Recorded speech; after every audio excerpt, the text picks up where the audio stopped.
Good morning, how you doing? It's the Zero DTE Morning Market Analysis. I'm Coach Ernie, and we're here to take a look at the market situation, where it stands for our Zero DTE trades. We take day trades every morning using asymmetric strategies, an out-of-the-money butterfly with high risk to reward, not high risk, but low risk, high potential reward. And this morning is the aftermath of yesterday, or the overnight action or the weekend action that we had, where we had, I believe, the largest drop in the index. Oh God, maybe going back. Well, it's not going back that far. Going back to looks like mid-December, and I think most people are attributing it to a disruption in the AI landscape with DeepSeek, a China-based LLM, large language model. And at least from what I can tell, the disruption was because of the incredibly low cost of an LLM that has now come onto the scene that is competing with the likes of ChatGPT and Gemini and others. And is free essentially with open source, etc. I've looked at the model. I'm sorry if I'm getting into this. This isn't really the focus, but I'm just trying to explain. I've looked at the model and I'm whelmed, not overwhelmed. And it's interesting. It's cheap. At least that's what they report. And of course, it is coming from China, so we have to take that with a grain of salt, whether or not their claims that it cost as little as it did to train, and that's really the disruption.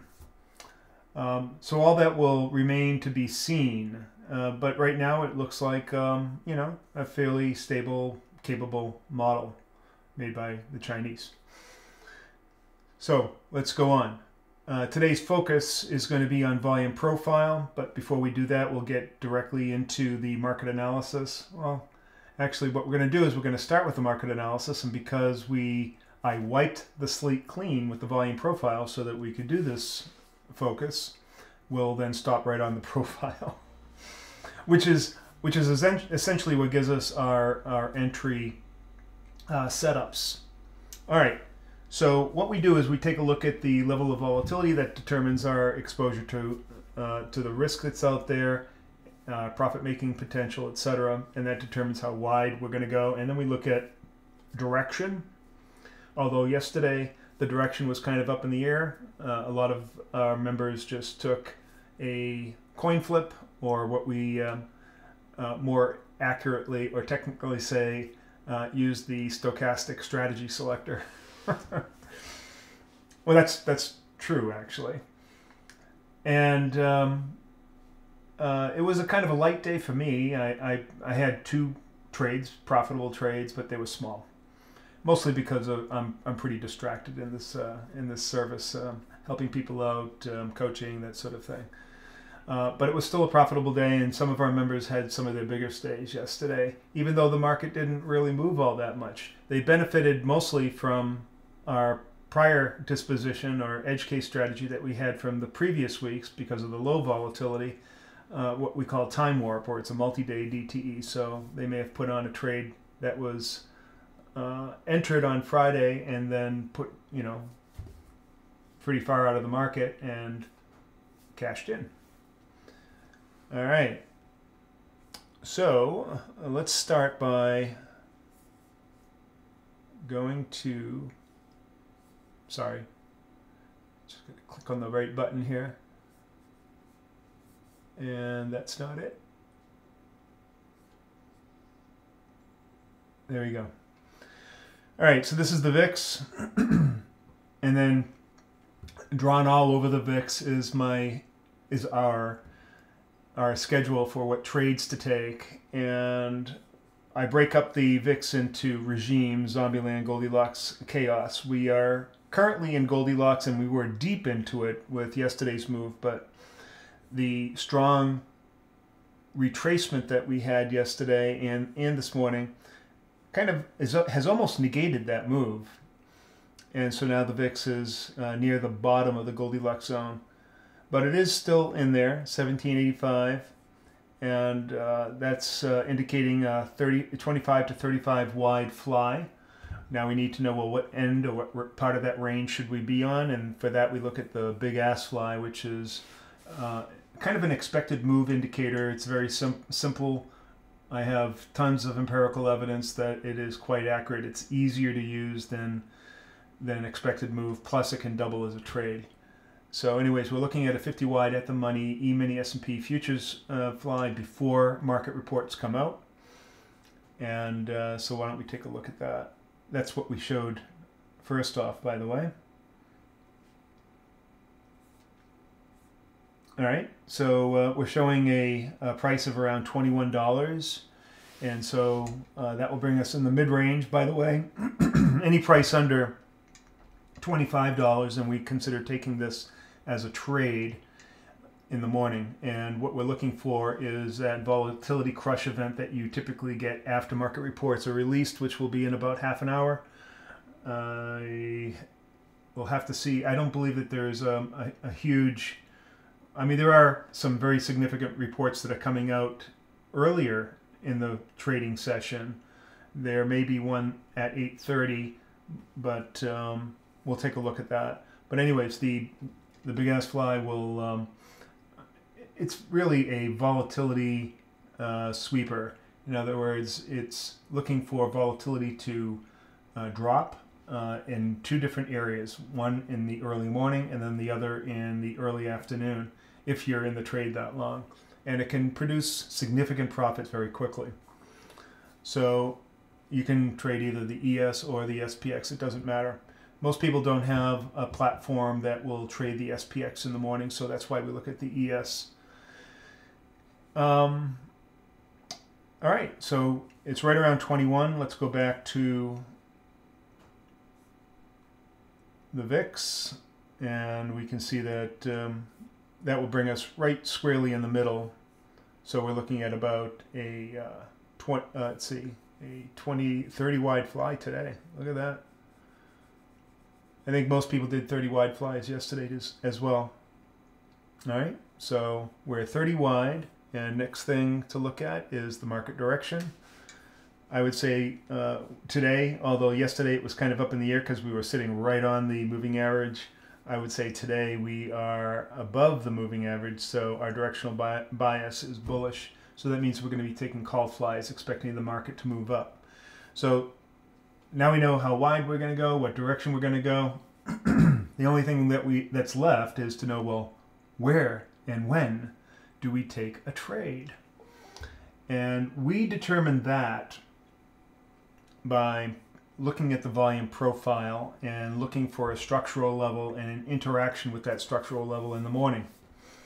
So right here you can see I have the volume profile up, but it's not marked up, doesn't really tell us anything.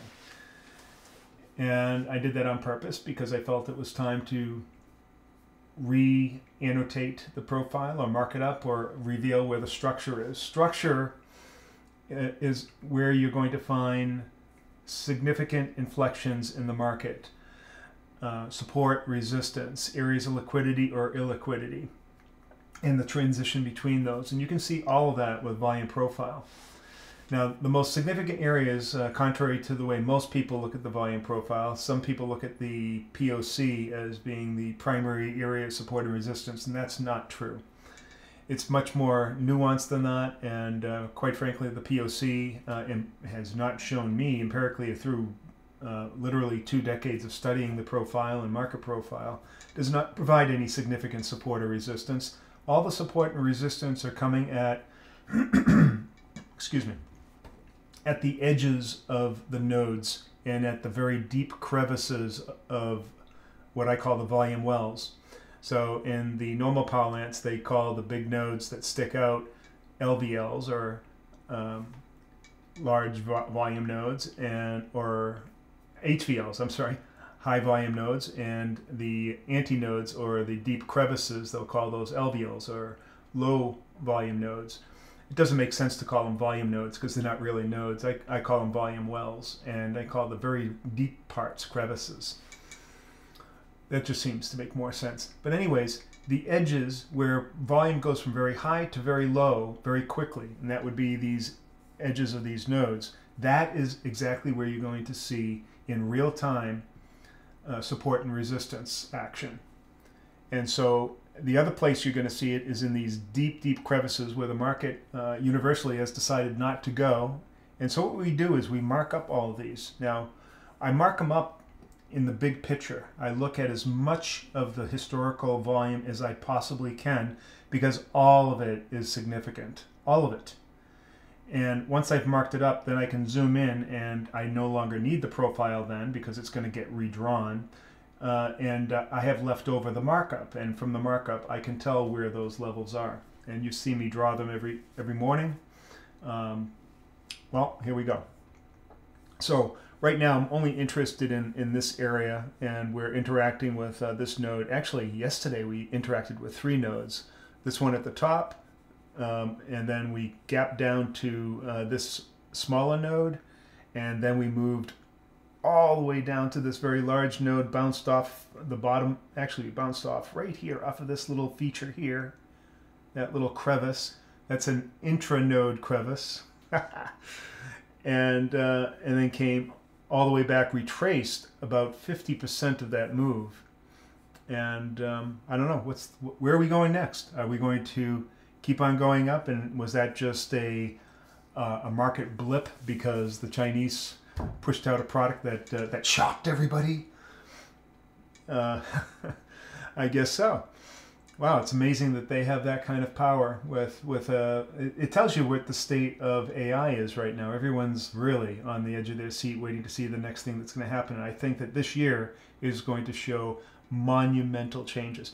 Anyways, back to the drawing. So what I do is I want to draw the edges of the nodes and those deep crevices first. Actually, I start with the deep crevices and draw very thin yellow lines. And then I draw the edges of the nodes with thicker lines indicating the bottom and top of the node. I use green for the bottom and red for the top.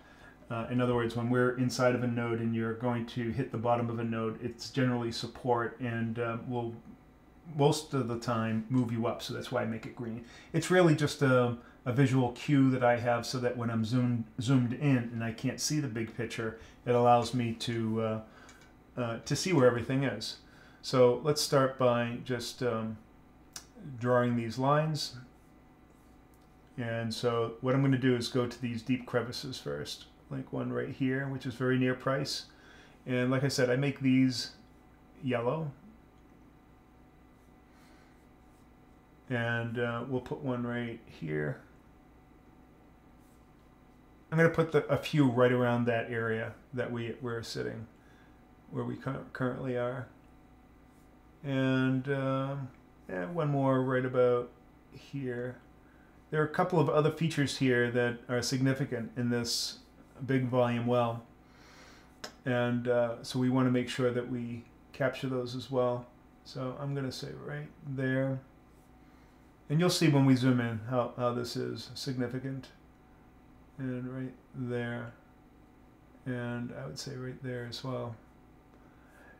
A lot of people wouldn't think that these little features are very significant, but when you zoom in and you see price action interact with these areas, it'll be a shock. In fact, once you see it, you can't unsee it. So the next thing I do is then go to the major nodes and outline those. I try to get the steepest area of inflection, so like for the bottom and top, and then I'll make those much thicker. And as I said, the bottom I'll make green. And then I'll just copy that and then go to the top. Right about there seems to be the right place to go, and I'll make that one red. All right. So, and then I guess we can put one more of these guys up here in this deep crevice right there. Now, the other thing that I do is inside the nodes, you'll see that we have crevices there as well. And so those are also significant areas. And I'll typically make those a blue color, thin blue color. So I'll just find them right about there and then make that blue. But I'm not going to go too far into it because there's not a lot of significant action here that we need to really look at. I'm going to say there's probably another line right here. And we'll see if we can capture that. Right there. All right, so that kind of covers where we're interested in. So now the next step is to zoom in. I usually go to a 5-minute chart. And, well, what do you know? These lines seem to have great impact. You can see with the node here, it gapped down to the top of that node, moved its way to the bottom of the node, found support, and then broke through. And you can see at each one of these levels, there's been interaction. Now, of course, we're only interested in the, see how this profile now is kind of giving me a really definitive look at the market structure. And so I'm just going to zoom in a little bit more and draw in our morning hours. And that's from 9:30. That's where we're going to start looking for entries up until about 12:30. And because we've determined that we're in a bullish bias, we're treating this as an uptrend. In other words, we're looking for a price to do things like this. Right? So what we're looking for is a pullback into one of these structural levels. And so what we'll do is we'll just draw a little pad where each one of these levels are. And that's really the event that we're looking for. So when that happens, just as I have drawn, and it confirms that it has found support there, then we'll take the trade. That's our entry event.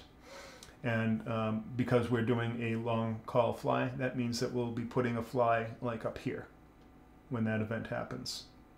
So that's, in the short of it, without going into all the details of why we do that, that's exactly what we do.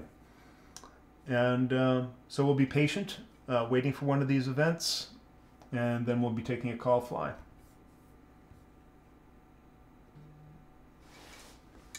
Of course, you know, I'm going through this quickly. I haven't given you all the background of why volume profile works, why these levels are significant, the type of expectancy that we can have on any given day, all of that. If you'd like to find out more, go down below, click the link, and join our 0DTE Academy. Learn how to become a consistently profitable trader and trade at a pro level.